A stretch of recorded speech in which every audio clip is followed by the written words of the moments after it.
In this episode of Pop Culture Weekly, it is action-packed. I speak with Robert Patrick, Benicio del Toro, and the cast of The Phoenician Scheme, and Danny and Michael Philippou, all about the brand new A24 horror film, Bring Her Back. Let's go!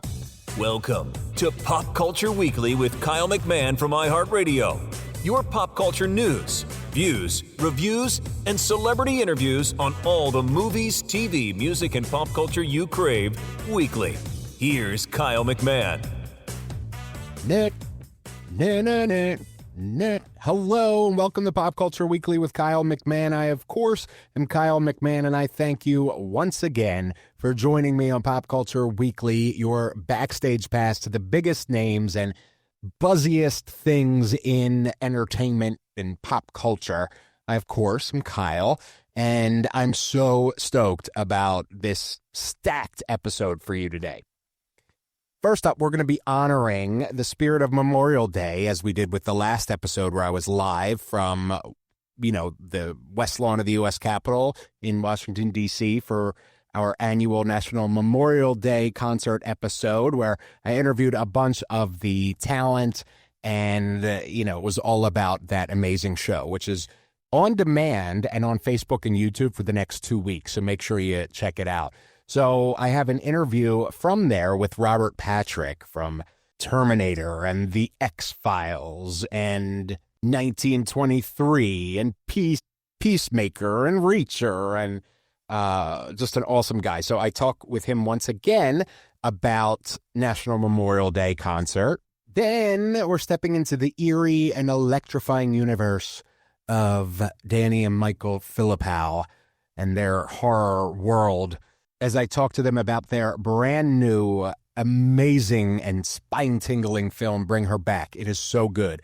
It is all of the things that I loved about Talk to Me times 10 for Bring Her Back. And then we're diving headfirst into the mysterious and thrilling world of Wes Anderson's The Phoenician Scheme with its powerhouse cast, including Academy Award winner Benicio del Toro, the always compelling Michael Cera, and rising star Mia Threapleton. So trust me, this is one you don't want to miss. This is an awesome episode, and I'm really hyped about it.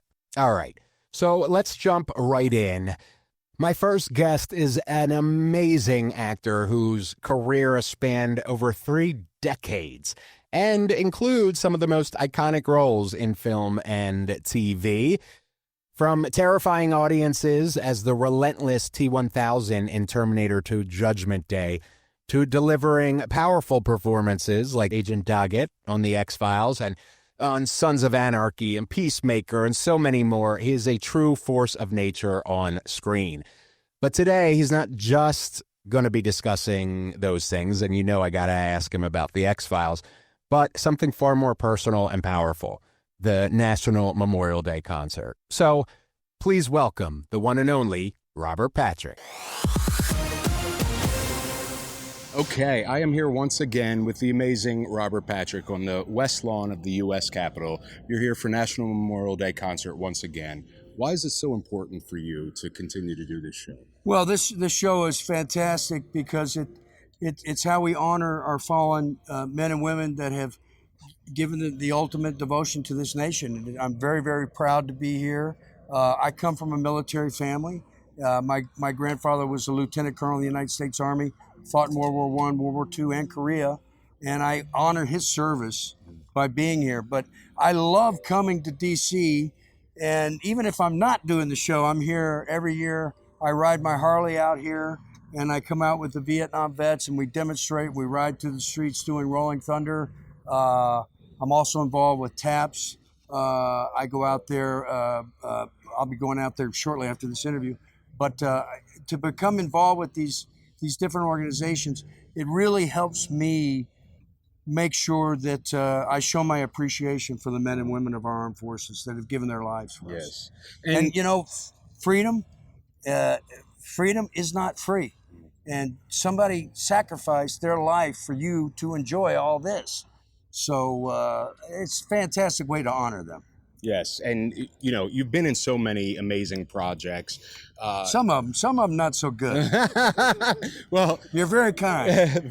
There's a couple. Then you are here. You're telling somebody's real story. Yes. You know, This is probably one of the hardest acting jobs to do, because you're going to tell one of these heroes, one of these men that has actually been in combat and seen his brothers fall and witnessed the horror of war, and tell it from his perspective, in his words, his point of view, and try to find a tone that he will approve of.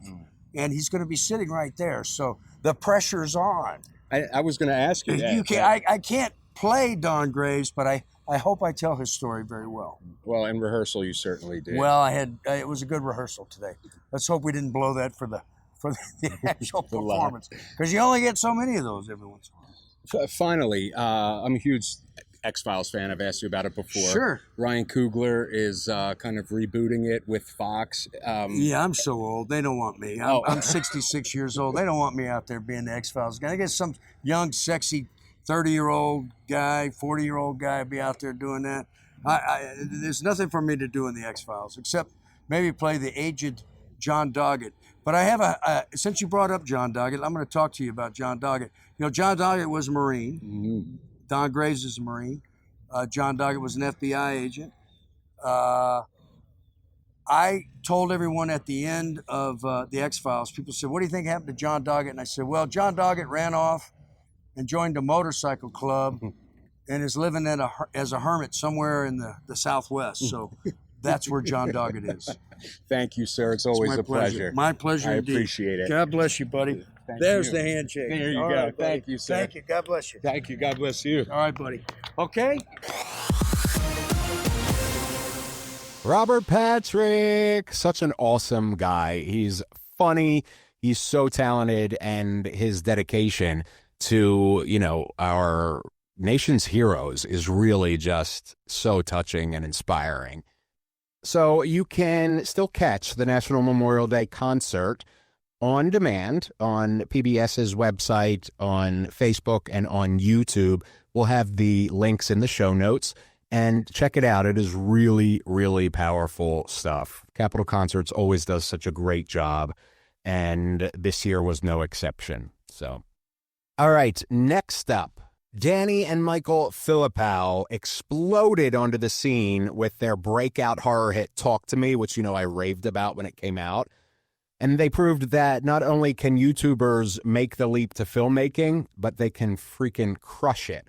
So now they're back with their highly anticipated follow-up film, Bring Her Back, a twisted, emotional, and terrifying ride that is sending shockwaves through the horror community. I mean, there's this one part, no spoilers, that I honestly thought about not leaving totally the movie, but getting up and standing outside for a moment because it was crazy. But anyway, Danny and Michael they're Aussie, they're Australian brothers, and they always bring a unique electric energy to everything they do. Their YouTube is amazing. Now their films are amazing.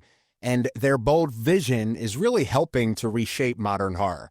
So please welcome to Pop Culture Weekly the wildly talented and brilliantly unhinged duo, Danny and Michael Philippou. Thank you so much, both of you, for joining me. I really appreciate it. Oh my gosh, yeah, thank you for having us. Thank you. Of course. First of all, I love Talk to Me, and I love this film. Who hurt you guys? Multiple people. Yeah, it's like anytime that you're writing any sort of horror film, you're drawing from everything that makes you uncomfortable. You look back on every single experience. You look back on anything that like sticks of you in like a sort of bad way, and then like the film is a way to exercise that sort of stuff. It's amazing to me because it's just both films are I feel like I'm a huge genre fan, huge horror fan, as both of you are. I feel like it's helping to elevate the genre. I mean, there's a place and a time for like silly, mindless slashers or whatever, and I love those too. But I feel like the work that you guys are doing are helping to lift it to be taken more seriously as films. Yeah, we always try to super make sure that like the films can exist as a drama film. Like if you took all the horror elements out, you could still tell this story as like a real life story. Well, that just helps the horror when if you can connect with the characters and they feel real. Yeah. When these things happen, it gives them more impact. So yeah, we love the mindless slasher stuff too. Oh my God, I do as well. Like Yeah, but for our stuff, it's like we like trying to create stuff that's like with three-dimensional characters and purpose. Yeah. And it's working. So, Talk to Me comes out and it's your first big feature film and kind of explodes. Why did you choose for Bring Her Back? Why did you choose this story? There was a bit of a pressure to go bigger and to go bolder, and this felt like the right story to tell. And there were so many offers that came in, there were so many big exciting projects, but this felt like the most personal story to tell. And it was a script that got written while we wrote Talk to Me. So it was something that we just wouldn't be able to get out of our heads unless we actually made it. Anytime I would have been on anything, I would have just been thinking about this. And it felt like a really personal expression. And I think that always makes the best art when you're being as personal as possible. It is kind of, in a way, it's bigger in a different way. Yeah. It's definitely more violent. Yes. For me, as I watched it last night and there was a scene that I was like, I wish that I didn't have ears and eyes at that moment. If you know what I'm talking about. And, but for me, it really boils down to grief and, what will we do? What could we do for our loved ones? How is that? Does that resonate with the both of you? Yeah, it was tapping into those fears. Like the idea of a never-ending grief cycle is so terrifying. The idea of never being okay ever again. The idea of not being able to let someone go. Manifesting that in your mind and picturing what that looks like and what does that once look like? What does grief look like? It's all consuming, it's all encompassing, and it's like twisting someone so beautiful into someone, horrific. So yeah, that was a very, very big inspiration point for sure. And do you feel, as you're doing a film like Bring Her Back, do you feel that, putting these emotions in, in other words, is that something that's extremely conscious from the beginning as you're conceptualizing the project? Like this is a story on, as you said, not being able or whatever to let somebody go. Is that a concept that then conceptualizes into a bigger story, or how does that process work for you guys? It's so interesting. Like you find that theme as you're writing, and it's always moments and scenes and characters, and it's sort of like you're putting these things together, and the story finds itself as you write. But yeah, the biggest inspiration point for this movie was a friend's little sister who's non-sighted, and her wanting to catch the bus. Yeah, and she her family was a bit scared to let her do that because, it can be really dangerous. But in her mind, she's like, I need to learn how to be independent. I need to learn how to navigate the world. And I could see both sides of the argument. And so that was a really fascinating thing. And I started writing on that and talking to her a little bit more and like asking what she feels like. What do you think that would be like to be able to see? And she said, I'm glad I can't see because now I don't have to see the ugly things in the world. And like that statement was so poignant, and that became like the thematic base for the entire film. Wow. Okay. So that's actually where it came from. Yeah, that was definitely one of the first seeds for sure. That's incredible. When you're doing a film like this, obviously as genre lovers yourself, do you find inspiration in other films? And if so, what were some of those projects for Bring Her Back? I mean, we looked at a bunch of Psycho Biddy films from the 50s and 60s, and so Whatever Happened to Baby Jane was a big one, Wait Until Dark was a big one, See No Evil was a big one. Yeah, Mouse Hunt was a big one. Michael loves this movie called Mouse Hunt. Great film. Mouse Good Hunt, the with Nathan Lane or whatever. Yeah. That's the one, baby. Wow. That's very Bring It It Back. inspired a few scenes. Yeah, You can probably guess which ones. Yeah. When and you guys essentially started out on YouTube. As you are, at that time, creators, obviously, as artists, we all envision bigger for ourselves. But did you ever think, in 5 years, 10 years, 3 years, 2 years, I'm going to be, we're going to be creating projects for, we're causing bidding wars and being with A24. And was that ever on your radar then? It's just the most impossible thing to imagine. And it just, I guess it's always the dream. The dream was always to be able to make movies that we wanted to make with no kind of limitations, like whatever idea we wanted to do to create it. That was always the dream. So it's so surreal that like we're able to be in this position. and we feel so lucky and so honored that we get to do it. And yeah, it's scary. 'Cause you're like, please don't go away, because it's just like, it's that's a terrifying thing as well. And and I could feel the pressure mounting up to talk to me, where I was like getting scared to make another movie. Like I was like, am I supposed to top this? There's this certain expectation now, and like I could feel myself getting paralyzed by that. And the only way to sort of overcome that was just to sign on to the next one and be like, quickly, like the door's open, let's go, and don't think about it, just jump in. I'm so glad you did, and I know everybody that sees it is going to feel the same. When you're doing, a film like Bring Her Back, do you ever, and I kind of mean this more literally, do you ever put parts of yourself into these characters? I mean, you're both, writing and directing. It's gotta, I feel like, kind of be hard not to. Is that accurate? Yeah. I do not write with Michael. Michael did not write this. I did. He did not. We have a co-writer named Bill Hinsman who's so incredible to collaborate with. And it's interesting. Like you draw from everywhere. You draw from yourself. You draw from people that you know, experiences that you've had, and just listening to stories of people and like talking to certain people as well. Like talking to a bunch of different mothers and talking about like how far would you go for your kid? And even our producer Samantha Jennings is such an incredible creative producer as well. Conversations with her, deep conversations with her. It's such an intimate thing when you're writing a script. And I think the way to make it the most unique is to make it the most personal. And so I think there's bits of everything in there. I love that. Thank you, boys, both so much. I can't wait for everybody to see this, and I'm already excited for your next project. So thank you. Awesome. Thank you so much. Thank you. Thanks for Thank chatting you. with us. Danny and Michael Philippou. Love those guys. Love their work. Love Talk to Me. Love Bring Her Back. And I can't wait to see what they do next. I can't wait for you to see Bring Her Back so we can talk about it. It is so good. I really loved it. And I think you will too. So once you see it, hit me up on social or email or leave a voicemail on the website or at podcast.popcultureweekly.com. Or if you're listening on the iHeartRadio app, you can use the talkback button and I might just feature you on the next episode. So, all right, we're going to take a quick break. When we come back, we are speaking with the cast of Wes Anderson's The Phoenician Scheme, including Benicio del Toro, Michael Cera, and Mia Threapleton. See you in 60.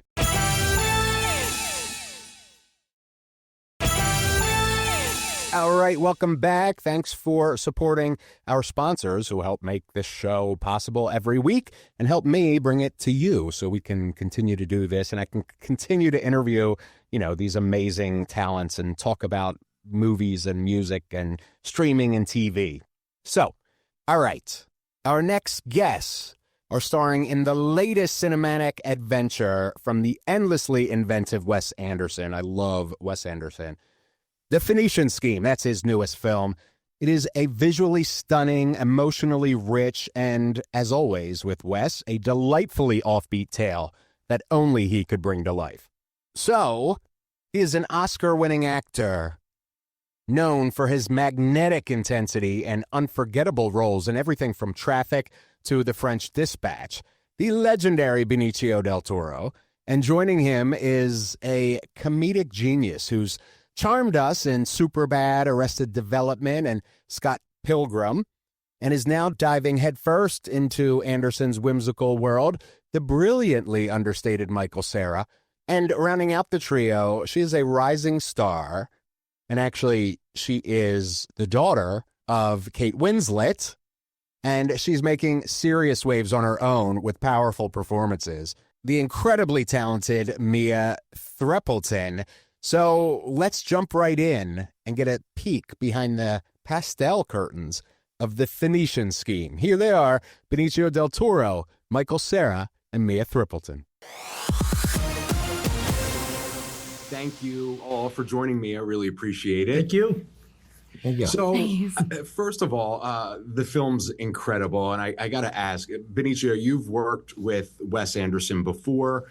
He builds these like worlds that are so unique and incredible. Is that part of the attraction of doing another Wes film? Yeah, absolutely. I think he also creates these characters that are full of contradictions, that are like, very human. And, so it's a challenge for any actor to try to, be that character and bring it to life. And it's a lot of fun, that contradiction, the arc also of all three of us, had characters that evolved. That's to have three in the same movie. That's like, they don't make them like that. Movies that have all these actors all these characters are evolving. It's really really exciting and a compliment to Wes's writing. I love that. And Michael, you've had a interesting, you have an accent that obviously you don't normally have. Did you have to practice that? Tell me a little bit about that. Yeah, it took a little work, and it was kind of a matter of Wes and I delicately kind of finding where, how far you can take that without ruining the movie, basically, or just, tipping it into being ridiculous or just, being too loud of an element in the movie. So it's kind of a fine line. But I mean, the character was written as Norwegian, so it was sort of, and, not to spoil anything, but then there's a twist later where the character, I'm kind of spoiling it, but anyway, it kind of turns. And that turn was kind of depends on the accent in a way too, because so that you can kind of create a before and after. So, yeah, it was a matter of working with Wes and both of us, taking a deep breath and just going for it at a certain point. That's great. And Mia, this is your first starring role in a big, film. What is that like? I mean, that's so awesome. It was unbelievable, and not just as a hyperbolic thing to say. It truly I did not believe that it was happening to me. I got the first email, which was a self-tape request with dummy sides that were, or audition pages that were not from the original film script. So I sort of did that and had that moment of thinking, right, okay, well, it's out in the universe now. If nothing else comes of this beyond this point, then I'll still feel very, very grateful and very happy that I got to send in a self-tape to Wes Anderson, somebody who I've loved and admired his work since I was 8 years old. And literally have been dreaming of, hopefully, maybe, fingers crossed, wish on all of the stars, wanting to work with that person. And then, complete disbelief when that moment came, when my agent called me and said they'd like to offer you the job. I did burst into tears and did not stop crying for possibly a good day, maybe. I still don't really know how this is happening, but I'm sort of waiting for someone to sort of wake me up from this dream. I don't know, I still feel like I'm dreaming. Well, I think it's real, and I think you've earned it, and you're amazing in it, as all of you are. So thank you all very much. I can't wait for everybody to see the film. It's so great. Thank you. Thanks a lot. Thank you. Have a good day. Benicio del Toro, Michael Cera, Mia Threapleton. Love those guys. Love the Phoenician Scheme. Love Wes Anderson. And I got to know, if you're a Wes Anderson film, go see the Phoenician Scheme and let me know what you think.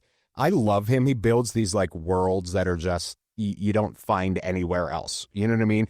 Like I always feel like I know it's a Wes Anderson film by the look and the cast and the script and the just everything about it. He just puts you in the unique world of Wes Anderson. So anyway, that's our show for this episode.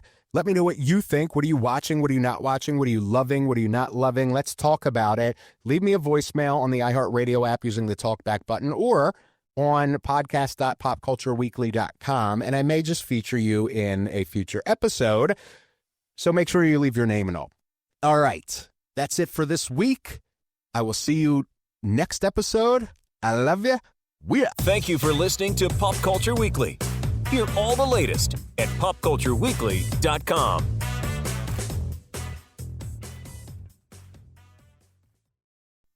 It was an action-packed episode.